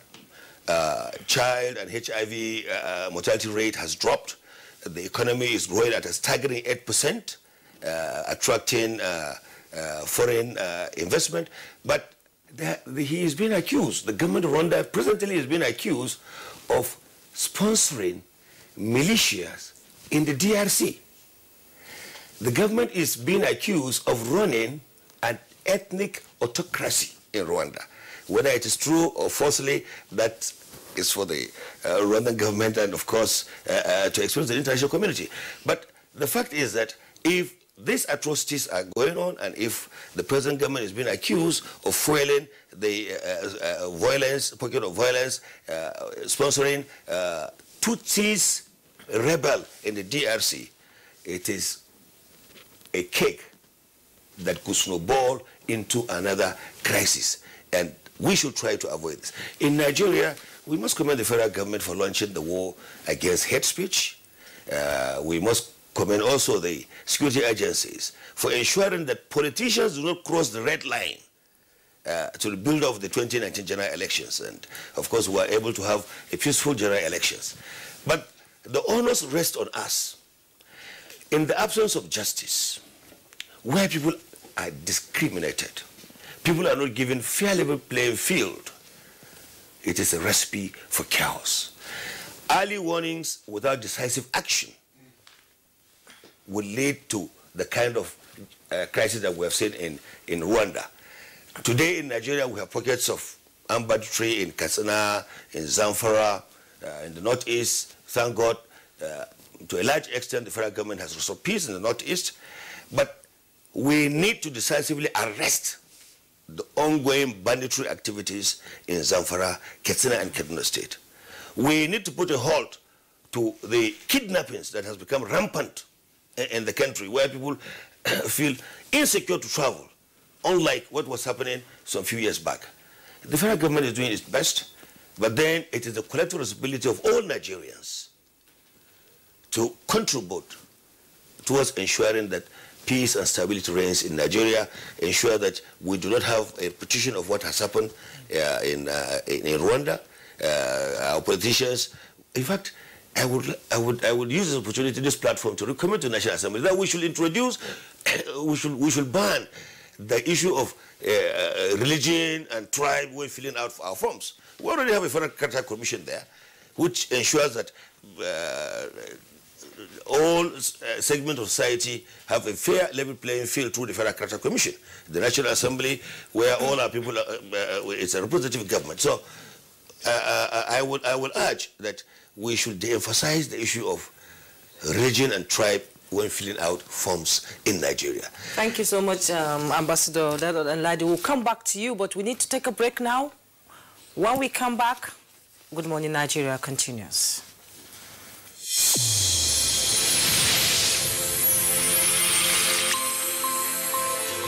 A new edition of TV Guide is out with special focus on the role of the media in election coverage. Exclusive on the National Broadcasting Commission, its mandate as the sole regulator of Nigerian media. Dr. Toma Daba Ben and Ishak Modibo Kawu. Now, this edition also features the king of stand-up comedy in Nigeria, Ali Baba.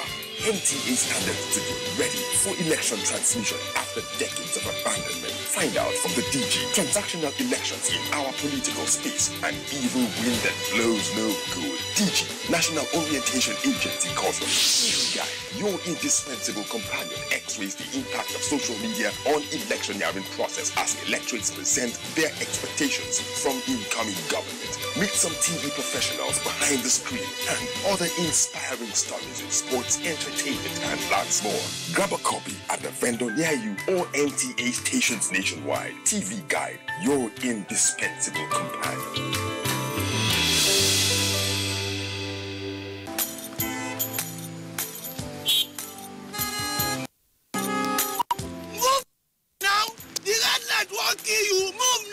To they disobey traffic law, they cause accidents.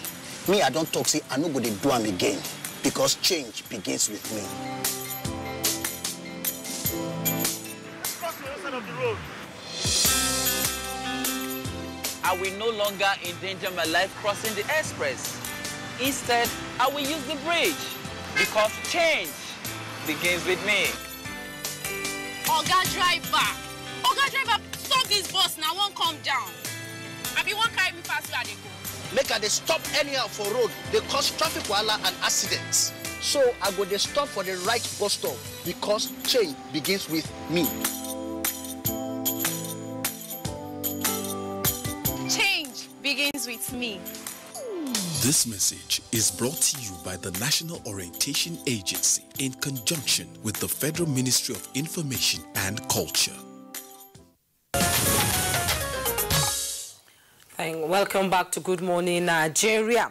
And in Kaduna now, we have to sign off Malam Idris Salihu, who contributed immensely to this conversation. Thank you so much for coming on Good Morning Nigeria. Thank you very much. I'm now back to you, Mr. Francois. You know, the question I want to ask you is, has the Rwandan experience somehow fully penetrated our consciousness? The horror still echoes 25 years later, and the healing process is still in place. Where is Rwanda now, briefly? Well, Rwanda has learned lessons, and we are thankful that Rwandese are becoming one, and they know the negative impact of not standing together.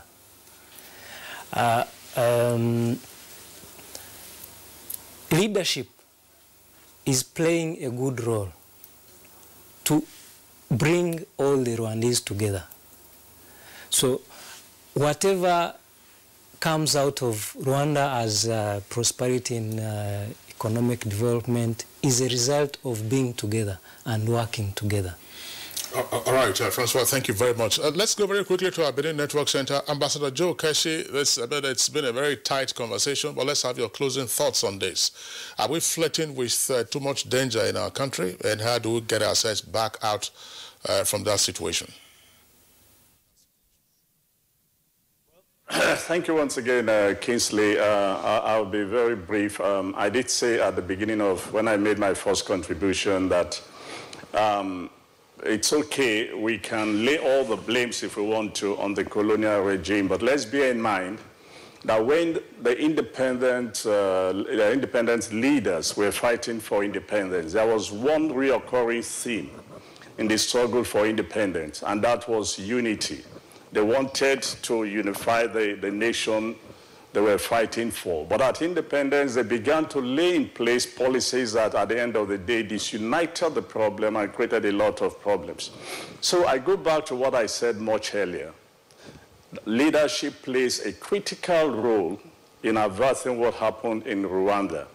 The issue of justice, equity, and fairness, it's also the value we must all imbibe in, especially in a country, you know, like us. When you look at the whole world, you just discover that part of the problems we're experiencing has to do with the absence of these values. And to your last question, why did the world ignore Rwanda? Very simple.